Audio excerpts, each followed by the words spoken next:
Guests back on. We've definitely had some difficulty here doing that. Bear with me, folks.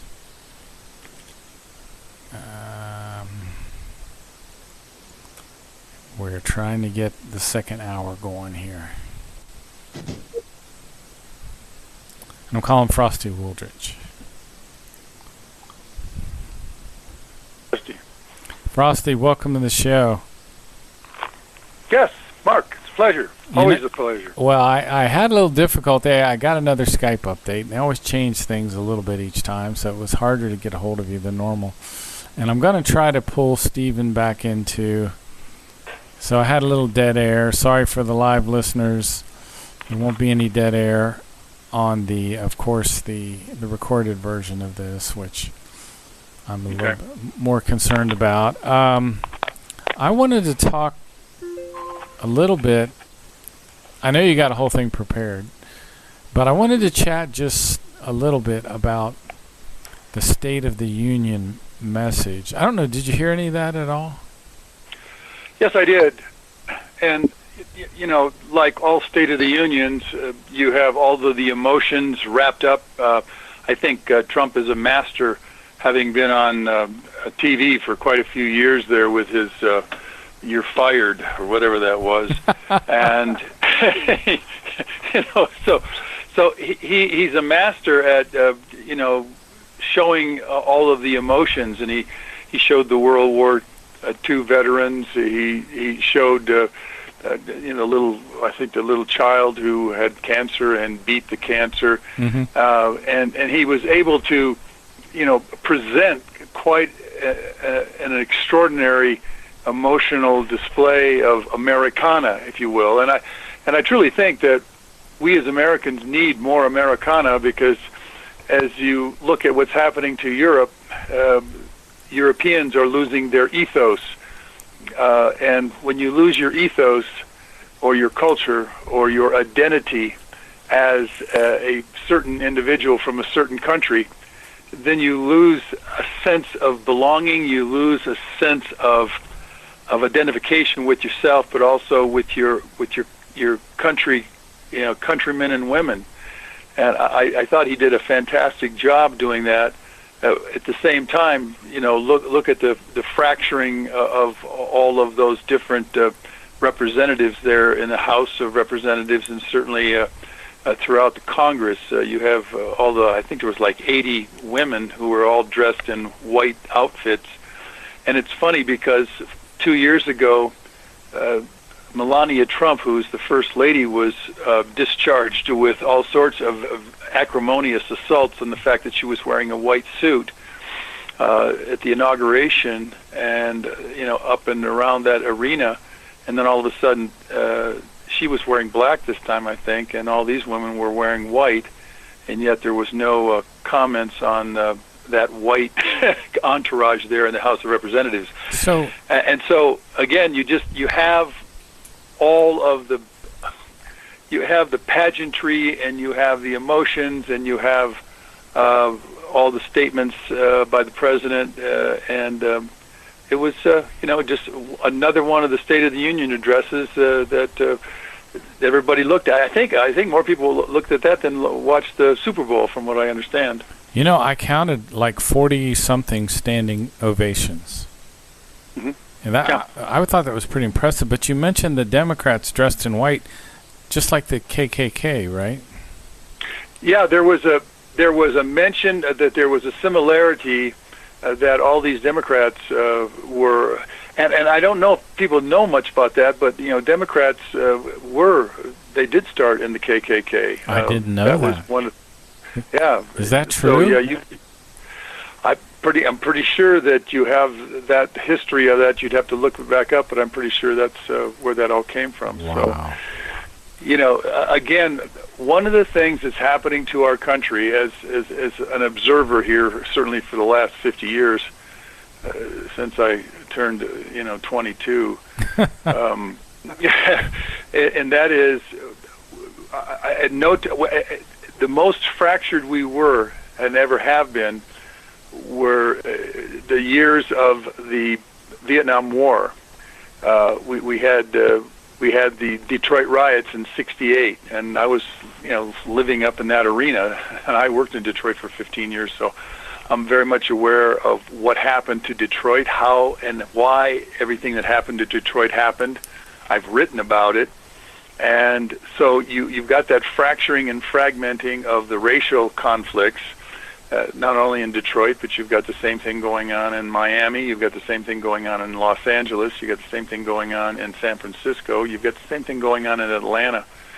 And so you have that kind of a consequence, but you also have the political fragmentation, and even though Trump has been extraordinarily successful on so many different levels, he's called every name in the book. I mean, he's been called a racist, he's been called a xenophobe, he's a nativist, he's a nationalist. And so you really can't win, no matter how successful you are. And I think a lot of it has to do with his acerbic personality, and that's just part of the package. And what do you do with that? I don't know. We all get to choose which way we want to go and who we want to support, and we'll see what happens along that thread. Don't you think a lot of this fracturing is contrived or staged or stoked by the media, though? There's no question. If you go back and look at Mark Twain, one of the greatest American writers, and all that he wrote, he said that in this country, one of the worst things that we have to face and suffer from is the slant of the media. And there's actually a special quote by Mark Twain on how the media is, he even says that they can't milk cows and they can't cobble a shoe, but they can write a slant on anything they want, and the public believes it. And so you got a problem, And one of the things that's going on right now is you've got somebody like Elizabeth Warren or even a Bernie Sanders who are promoting socialism, and the harsh reality is socialism does not work. It's never worked. It can't work. It has to come out of the barrel of a gun. And it's funny because I'm looking right now by a quote on Facebook, and it says, "Trump is the symptom, capitalism is the disease, socialism is the cure." And I want everyone to understand one thing about socialism. It means that when you go out and you gain an education and you gain the ability to read and write and perform mathematics and science and biology and sociology and zoology and calculus and all that goes with that, you become an intelligent person. And then you are so intelligent that you can be trained to be a doctor. You can be trained to be any kind of a plumber, an electrician. You can become all of hundreds of different jobs, IT worker and so forth. Under socialism, the people who don't do that, the people that are the 44 million Americans that are on food stamps right now, and the millions that are on welfare in Section 8 housing, that's socialism. In other words, they're not contributing. And the problem with socialism is when there's more people that are not contributing, that are riding the gravy train, if you will, and not pulling the gravy train, you then have a collapse of the system. And the example, of course, is Venezuela. That country is an exact, and I've traveled through that area on my bicycle, and I've been all through South America, and so I've seen it up close. And when you have somebody that creates something like a socialism, and then you encourage those who will not participate in the society but only leech off it, if you will, then you have, in the end, ultimately, you have a collapse of that system. And so that's some of the things that are going on right now. And of course, we've got quite a few people in the House. I mean, one of them's named Cortez, some lady from New York. She's a sky in the pie, just pretty girl with almost a vacant brain, and she's proposing all sorts of socialism as the cure, and then we got to equalize income. But the problem is there is no way to equalize income, because if you have a person who drops out of high school and can't read and can't write, and then they go to McDonald's so they can punch a button and they can literally be told what kind of change to give back to a customer and to fix a hamburger, that's a redundant job that takes no brain power. Can you give that person, $20, $30 an hour? And the answer is no, you can't, because they're just simply not able to perform at the level that would allow them to have a greater financial remuneration. And so the rest of us who are, studied all through high school, I studied my butt off. And then I studied 7 days a week in college, and I'm just a farm boy from Michigan. And the only way I got to be as intelligent and as educated and had gained the breadth and depth that I did is because I worked my tail feathers off, whereas those who didn't, they literally dropped out. And I've gone back to all my high school reunions, all the kids that were smoking and drinking in the parking lot were the ones that became the truck drivers, and they became the Three Blonde Diner, and they become used car salesmen, and they became a cashier, and they became all those redundant jobs. And so and those are jobs that we have to have, obviously, but they're not going to get paid equally to the job of a doctor or the job of an IT worker. So socialism doesn't work in the end. Frosty, I've been a software engineer for about 25 years now, and like this past September, I worked every day in September, 7 days a week. But nothing was harder than school, I thought. You talk about studying. There was nothing harder than the 2 degrees I got. I just, I thought, everyone says, wow, enjoy this time in college because this is where it's really fun, because when you get out, it's going to be harder. I found just the opposite. That when I got out and I got to my job, I was like, hey, I like this. I enjoy this. Yeah, I have to work hard sometimes, but for the most part, this is fun. But school was tough, man. I thought. Trust me, you did not have any extra time. You were studying 7 days a week. Yeah, I didn't date until my senior year. I had a couple of dates my senior year because I was studying. I was studying. I would play racquetball 3 times a week for my exercise, and I lifted weights, along with that. But that was to keep my physical ability and express my energy. And you still had to miss that sometimes, right? Still. Oh yeah, because if there's a test coming up, I was never one to pull all-nighters. I was the steady, slogging away. Yeah. I would get to class, I would review the notes from yesterday, and then I would stay 5 minutes and review the notes I just took for that day. And I reviewed on the weekends my entire, week, notes throughout the whole term. Mm-hmm. And then when the test came, I was ready to go. And of course, I've always said preparation is 9/10 of success. And the ones that don't prepare, and that's the ones that are the socialists, if you will, they're the ones that want to ride the gravy train. They want to live off of what you and I do, and we were the ones that worked our butts off to get where we got. This Alexandria Cortez, I, for some reason, thought that she was just, like, running for a position, but she really is, like, a senator? House of Representatives from New York. I couldn't believe that. When she's actually in the House of Representatives, because I've heard her speak. And she sounds like a complete lunatic, really. They asked her a question. Well, what do you think about Roe versus Wade? And she says, well, that's how the illegal aliens get across the Rio Grande. Either they row or they wade. No. She didn't say that. but that's the kind of answers that she gives, because she does not have a clue about what she's talking about. It's so funny. But I think the Democratic Party is starting to work with her and train her and try to make her appear better, because I think she may be their golden boy or golden girl or whatever you want to call it. Well, they can, but at some point she's so vacant. She is so shallow in her understanding. I don't know if you know this or not, but she was asked by Anderson Cooper, what about the 3 branches of the federal government?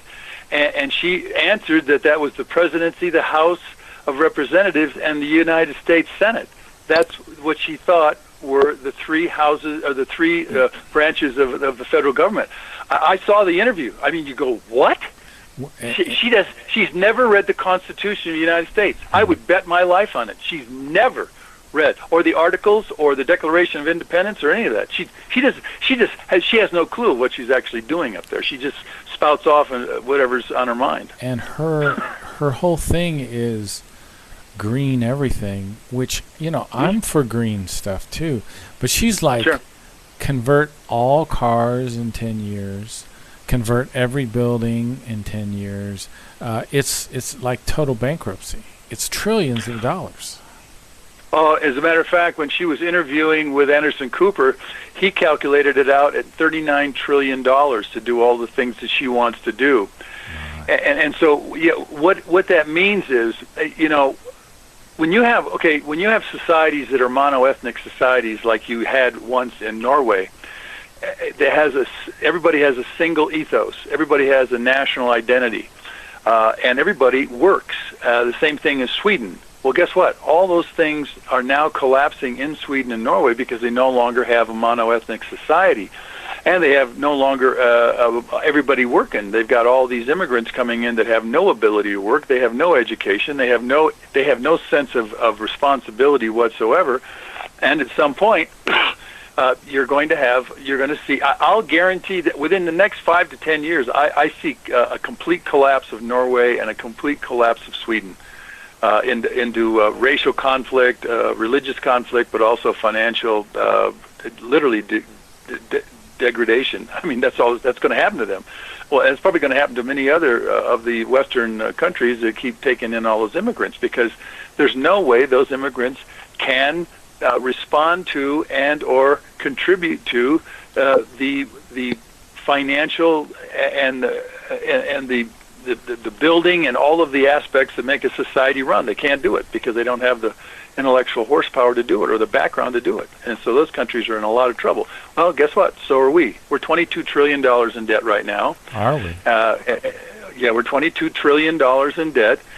You're seeing 44 million people on food stamps. 44 million. It was a high of 48 during Barack Obama. And so you're seeing all that. Then you're seeing it's something like 3 to 4 million children. 13 million children are living under the poverty line, and 2 to 4 million are so poverty stricken they eat free breakfasts and lunch, which we pay for, in the schools across America. And so you've got a big problem, and it's right here in the United States of America. You mentioned something about Europe there, and I was, I think it's Gavin McGinnis that talks about this, and maybe Sam Harris mentioned this too, that in Islam, they often marry their first cousins, and they're having very much inbreeding. Yeah. There's a big problem with inbreeding now, isn't there? Yeah. There's so much inbreeding within the entire Islamic arena that they are literally breeding themselves down intellectually. Oh, yeah. This is a big problem, isn't it? Yeah. Oh, yeah, it really is, because if you get enough inbreeding going on, then you will absolutely degrade the intellectual capacity and ability of individuals that continue to have inbred. I mean, that's with horses, cows, pigs, anything else. Well, we're animals too. We're just animals that think, and if you keep inbreeding, you're going to get a degeneration of all sorts of consequences. And it also makes it more likely that a person will, I've heard, it makes it more likely that a person will be like irrational or prone to anger, or there's certain effects like that inbreeding have. Have you studied that at all? Well, not with any great, because it's definitely in places where you have tight ethnic groups and there's not much where you can go anywhere. But like Turkey, and maybe Pakistan or another one of these countries. Well, it's like all the royals and the aristocracy of all the different the thrones and kingdoms down through time. They interbred. And as you continue to interbred, that's why you had. I think it was Rasputin tried to cure the what was that? The bleeding disease, hemophilia. And so when you inbreed enough, you're going to have the genetic DNA transfer of all of these consequences. It has makes you more prone to certain diseases too, doesn't it? That's right, exactly, because you don't have the vibrancy. Now, you're saying that what you're seeing is that Europe is about to fall. Are we going to see France basically kind of go away or something like that? Well, I got into a big conversation just 2 nights ago with a English PhD lady who's English literature, and she was asking me a lot of questions like this. All I can do is give some kind of a projection based on my own understanding. Mm-hmm. And what I have found is that when you have all of this diversity and multiculturalism, you have a loss of identity, you have a loss of community, you have a loss of the ethos. And that's what's happening in Europe right now. I've been to Europe 3 times now, and my brother Howard's been over there 20 times. And he's watched it for the last 40 years. And right now I'm reading a book that is almost distressing beyond imagination. For anyone who wants to read it, it's Douglas Murray, The Strange Death of Europe. And it's identity and immigration and Islam. And Europe is killing itself. He flat out says it right there on the back of the cover of the book that Europe is committing suicide. And it's taking in, again, all of these barbarians from essentially from all of Africa and the Middle East who have done nothing for their own civilizations, and they're starving to death. They're overpopulated. They have no educational propensities whatsoever. In other words, they're all illiterate, and they are streaming and screaming out of Africa and the Middle East, and they're literally bringing all of their illiteracy and their lack of skills and of ability to even function other than eat. Literally eat, and that's about all they can eat, and defecate is about all they can do. And he said they started coming in by 1,000, a week, and then they started coming in by 10,000 a week, and then they started coming in by, and in fact he goes over the Camp of the Saints, which I've read, which was by Jean Raspail, who wrote this novel back in 1973, and he was French, and he said, and it was a novel predicting that they were going to literally, and they were coming from India, his were coming from India, and I remember he said, you don't know these people of mine, they are the barbarians of the world, and if they ever land on your shores of your country, they will swallow you up. That's one of the quotes out of that thing, and guess what? He thought it was only 1 million. Well, it's been over 3 million. In fact, it's well over 3 million now. It's in the tens of millions, because I think at this point there are something like 50 million Muslims all throughout Europe, and they are literally now seeping into every aspect of European culture and language and ethos, and they are literally displacing it. And that's what's going on. So from my perspective, watching this happen, when you have all these people that don't have any skills to work, I mean, obviously somebody that comes from Somalia does not have the ability to fix a car, like a German engineer at BMW or Mercedes or wherever. And so that person is just simply on the streets eating and or sleeping, and there are tents all over of France now, and all these cities are being taken over. And so if it isn't stopped, and in fact, even the Dalai Lama said all these immigrants should be returned to their own countries to fix their own countries instead of just simply coming to Europe. I see either tremendous racial and sociological conflict that will end in civil war, or if the Europeans don't have the guts to stand up to the whole thing, then you'll just see this quagmire of multiculturalism and diversity simply drag them down into the dregs of society, and that everybody gets to be poor and miserable and illiterate, and at some point there's no way to feed or house all of these indigent individuals from Africa and certainly from the Middle East, and you're going to just see third world conditions proliferate, and that's already very true in much of what's going on in Paris and certainly in England and Denmark and Brussels and Norway and Sweden, and of course you now know that Sweden is the rape capital of Europe because it has so many of these Muslims, and they are literally, that's what they do. They just rape women because that women only stand as, I forget, it's either 1/4 or 1/2 the value of a man, and the misogyny in the Muslim religion is 100%.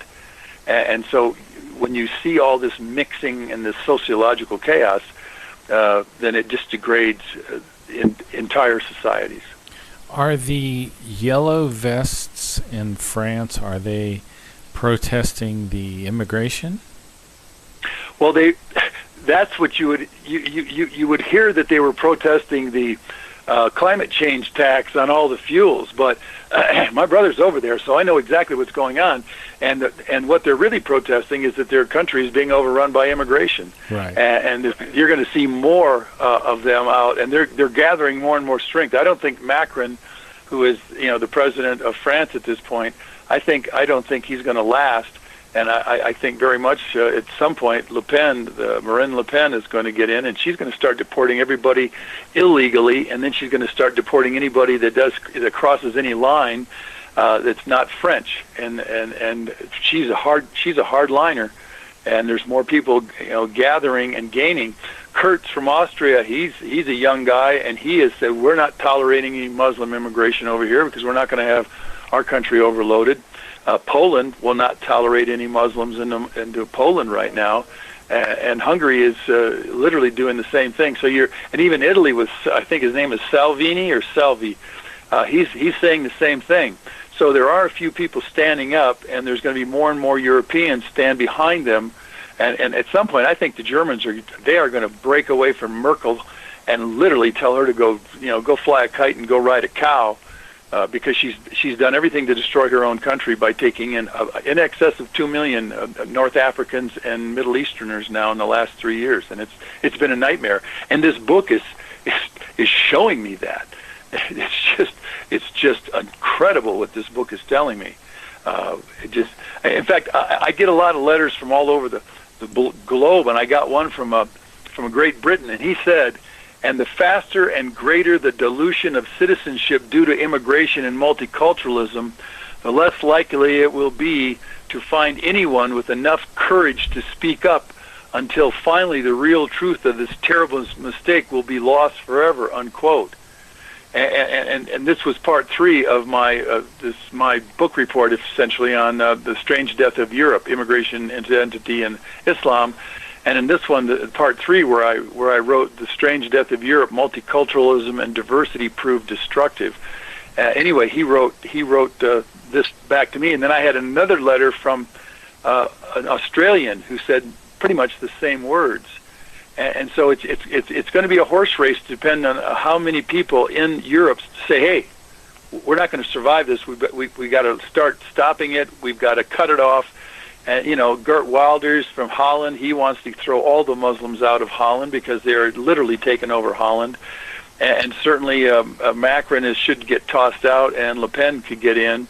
I don't know if there's any champion in the United Kingdom. It seems like the British have just cowered behind all this immigration.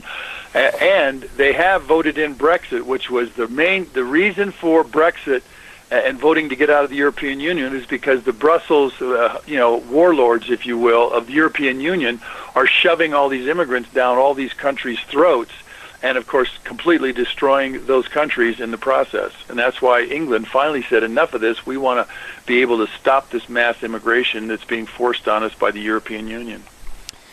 These yellow vests, the yellow vest movement in France, yep. From what I read, they're saying it's about economic justice, but it's really probably more about immigration, right? And my brother Rex is telling me that it's baseline, the French are desperate to save their society. Right. Because there's 55 million French, but there's 5 million Muslims, and these Muslims are changing the very orientation of all of France. You now have honor killings that are prolific across France. You've got female genital mutilation, which is prolific across France. You've got the no-go zones, which are something over 100 of them, where no cops can go, no firefighters can go. They're simply Muslim slums. And in those Muslim slums, Sharia law is manifested.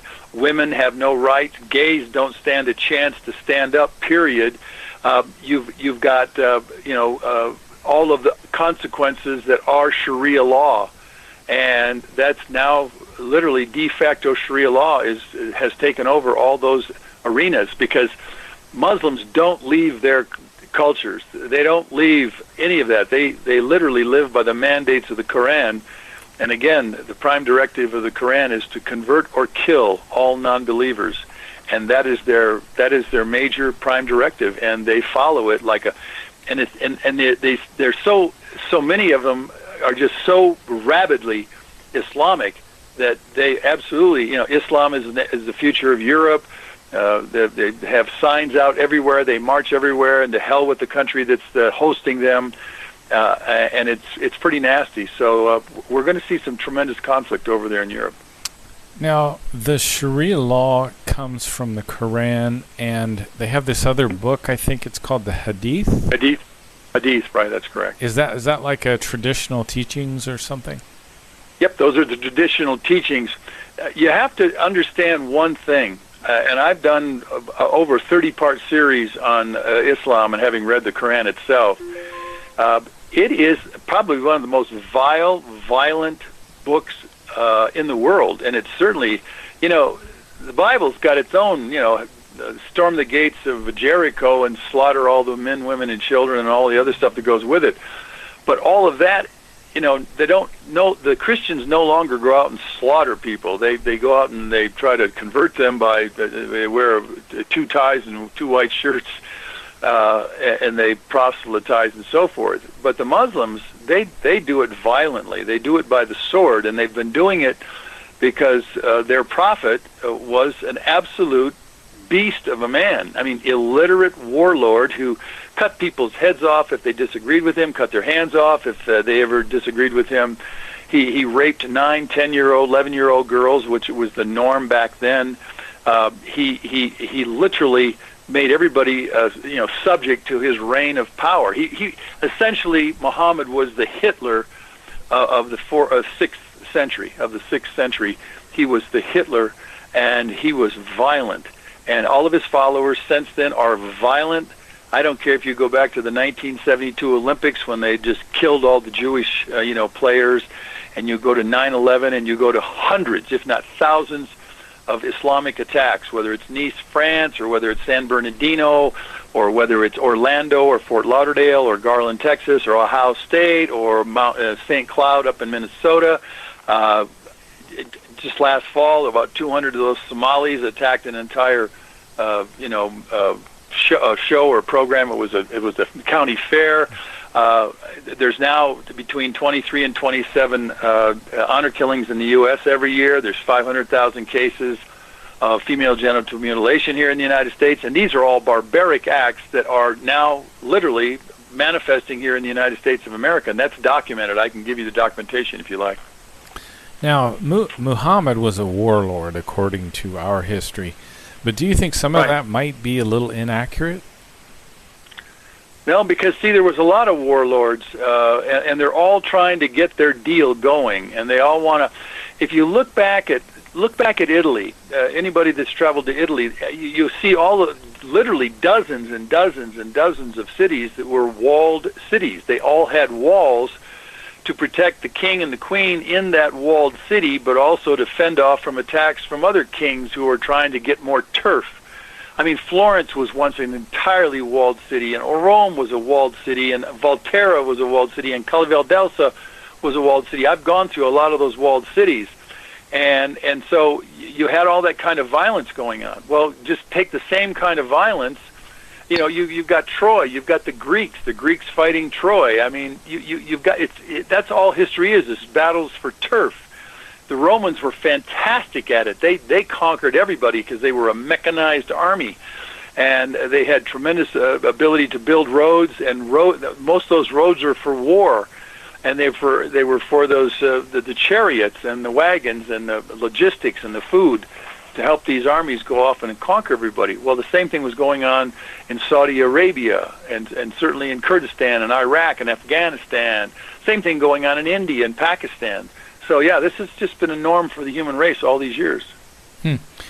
Now, some of my reading, it seems like Muhammad was an orphan, wasn't he, for a while? And he was raised by maybe his uncle or something? Yeah, he was. From what I recall, he was an orphan, and he was a very passionate man, obviously, and he got his disciples behind him, just like Jesus got his 12 disciples behind him. When you look at all, there was a dozen Jesuses out there. If you look at Jesus, or you look at Buddha, or you look at Confucius, or you look at the Dalai Lama, or you down through time, there's always these spiritual savants, if you will. And for some reason, back in those times when everybody was illiterate, and virtually everybody was illiterate, they had a fear of a thunderstorm. They had a fear of a tsunami. They had a fear of lightning. They didn't know what an earthquake was. They thought the gods needed somebody to be sacrificed. So the Aztecs and the Incas and everybody else, they're sacrificing virgins and making these gods happy. Well, that kind of illiteracy breeds all of these religions that are fearful of the unknown. And that's why you have all of this stuff essentially all built on myth and magic, or some savant that somehow caught their imagination through his oratory or through his whatever, and that's where all these religions came from. It's very strange to me that Islam has the tremendous influence that it does today. Don't we have like 1.5, is it? Billion. 1.5 billion Muslims, yeah. In the U.S.? Fastest growing religion. Oh, no, and around the world, 1.5 billion. We only have about 3.5 million here in the United States. Okay. We've imported. Most of them are all foreign-born. It seems like a lot of people, but in a way, it doesn't seem like that many that they would have. Well, compared to our entire society of 330 million, but as they continue to chain migrate, and they continue to have, they've got 4 wives, and it's against the law over here, so they just call them part of the family. But all these men over here have their 4 wives, 1 wife, and then they have 3 other women as part of the family. They're impregnating as many as they can, so they can have as many as they can. And notice they're all on welfare here in the United States. We're going to see more and more impact. You've got you got the 2 Muslim women in the House of Representatives. Soon you'll see a governor is going to hit it. I think probably the first Muslim governor will be from Michigan, and then you're going to see some get into the Senate, and then you're going to see more get into the power positions in the different houses and the governorships of states.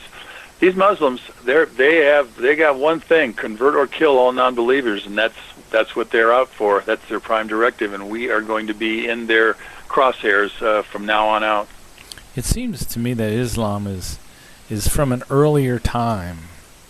I think, for example, Christianity had its Crusades period when we were still primitive, but it seems like Islam is still in that stage.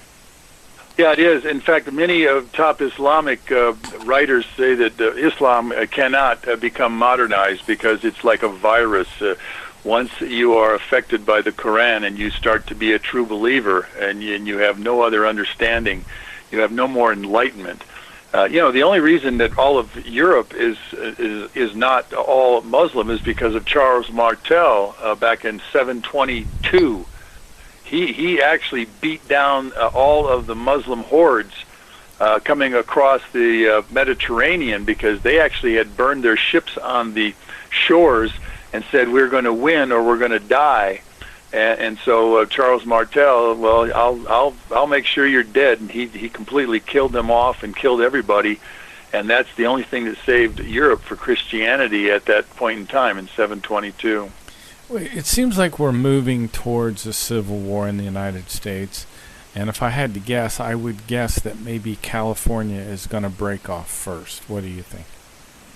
I think California is probably going to fracture. I think there's even right now there's thoughts of splitting it into 2 or 3 different separate states. Mm-hmm. But there's no question in my mind that it's going to become Mexican. I mean, Southern California will become Mexican.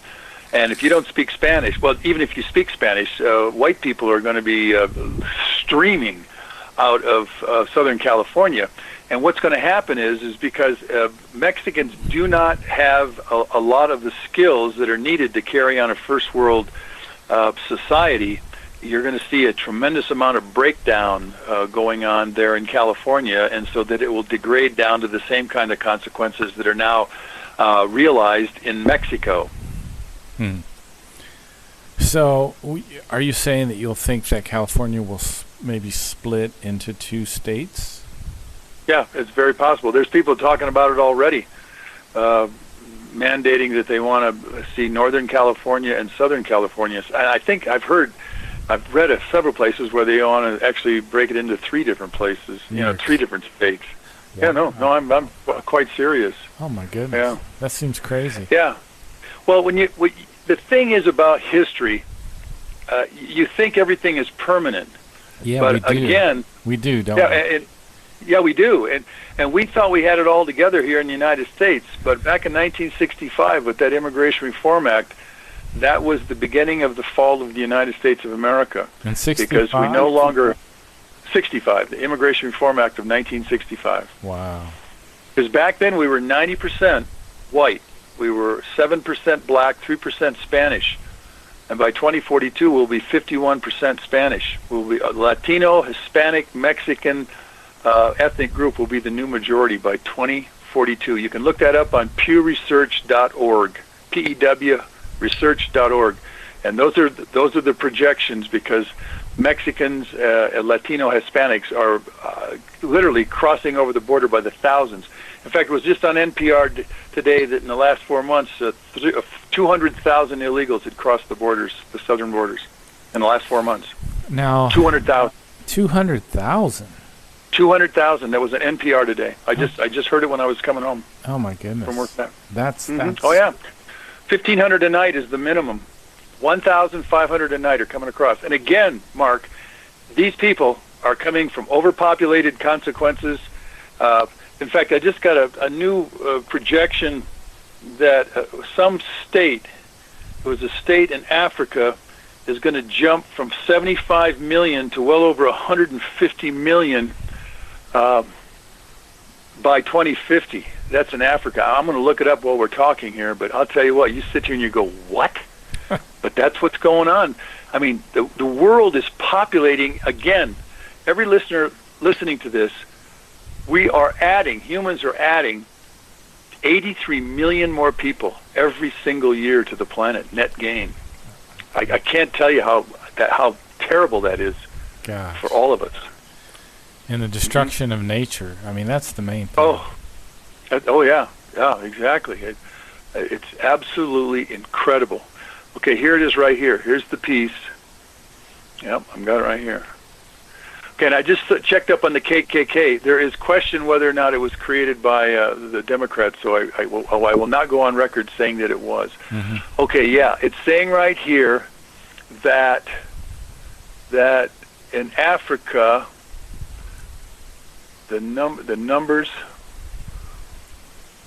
there's 170 million. I can't find it, but I'll have to reread this thing just to get that figure down. But it's unbelievable. I mean, places like Somalia, they're going to double in population themselves. Somalia. Everybody think we're helping Somalia by bringing them all over here and sticking them in Minneapolis.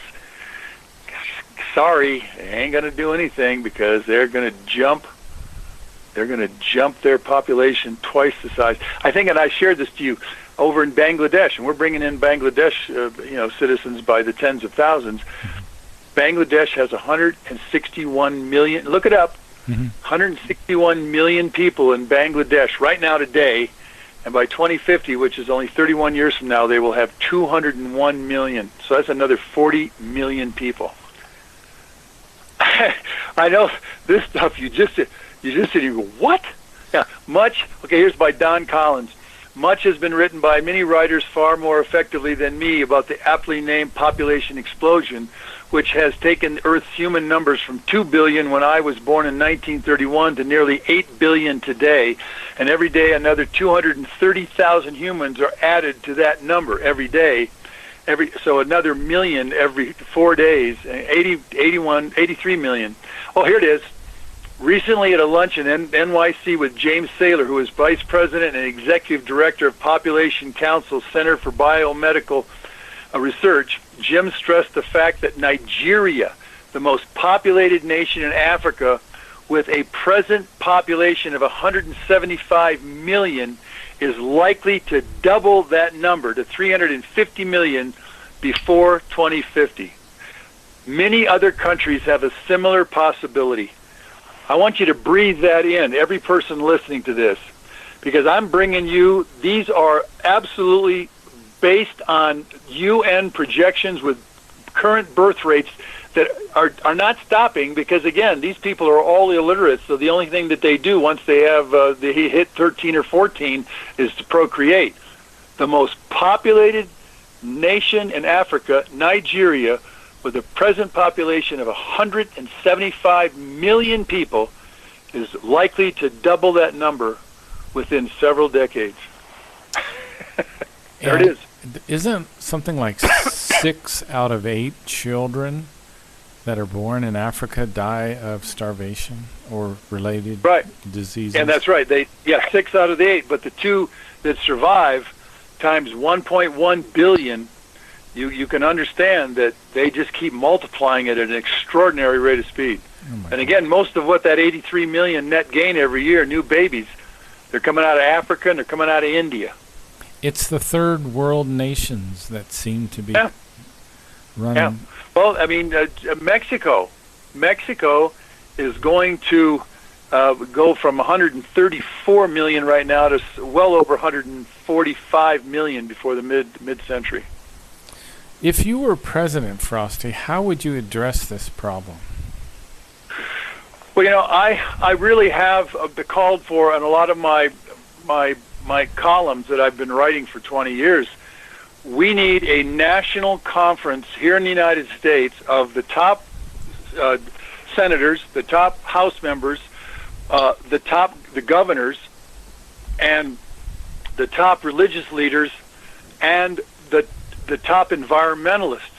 And we need to have a giant a conference on what is the carrying capacity of the United States. What is the optimal population for the United States to thrive not only now but 100 years from now, and then we got to figure out what we're going to do when oil runs out here within the next 30 to 40, 50 years at the most. Oil's not going to make it much longer, and we need to say what kind of a civilization do we want to hand our kids, and then from that, and we start making these really big, massive recycling, 25-cent deposit return laws on everything plastic, everything metal, everything glass. We got to reduce consumption dramatically.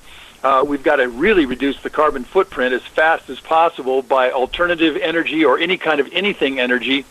And we have literally got to mandate stabilized population. In other words, we already have chosen that since 1965, because women have only been having 2 children, so we have to stop all immigration into this country and help those people in their own countries. But then once we start doing that, and we get this conference every year, and we get more solutions by the top brains and the top creative people in this country, whether it's in energy, whether it's resources, whether it's water, all of the different factors that we need, we then need to have an international conference on population worldwide, with world leaders in the religion, world leaders of their countries, world leaders in the environment. Because if we keep doing what we're doing, we are, I think I've said this before, we are absolutely guaranteed to collapse this civilization here in this century. In this century, not 100 years from now. We could collapse this entire country, this civilization, within 50 years or less. In fact, it's going to be less. Yeah, I would say less. Oh, much less, more than likely. You and I are going to be around. I'm 72. I'm going to be around for 10, 15 more years because I'm pretty healthy. Mm-hmm. I'll bet if you and I are still speaking on this radio show 10 years from now, there will be 35 million more Americans in this country. It's going to be one hell of a mess, just trying to water them and feed them, and all that goes with sustaining them. With the fact that we're running out of non-renewable resources right now. We're running out of water right now. We're running out of gasoline right now, and we're certainly running out of an equitable and balanced environment right now. Add another 35 million, and then within 10 more years, we will have added another billion to the planet. Another billion human beings who are doing all their destruction across the globe, especially in Africa, especially in India, especially in China, especially in Mexico, especially in Sao Paulo, Brazil, Indochina. Yeah, we're in trouble. There's no question. We're in such big trouble that you and I are still talking on this show here in 10 years. It's going to be one hell of a mess. And at some point, there's no way to solve it. At some point, there will be no way to solve it. Is your new book available now? No, my book won't come out until April, and that book is America's Overpopulation Predicament, Blindsiding Future Generations. Well, I'm sure that's going to be a great book. I'm looking forward to it. Yeah, well, you've been getting some of these chapters, so you must be sobered at these chapters that you've been getting. I mean, are you excited that you're getting these chapters? I mean, these chapters should just sit there, and you must be going, holy crap, reading those chapters. I'm so stunned by everything that is happening in the world. It's just kind of overwhelming. I just like the day you said we burn 95 million barrels of oil per day. I mean, that's crazy. And you found out I was wrong, that it was 99. Yeah. Well, I think Steven told me the music has started, Frosty. Thanks for coming on again, man. It's always a pleasure. Always a pleasure, Mark. Thank you. I hope that we're creating one heck of a discussion across this country so that we can move toward conferences and solutions to save our country, our civilization for our children. Well, let's talk about that next time. Okay, sounds good. Bye-bye.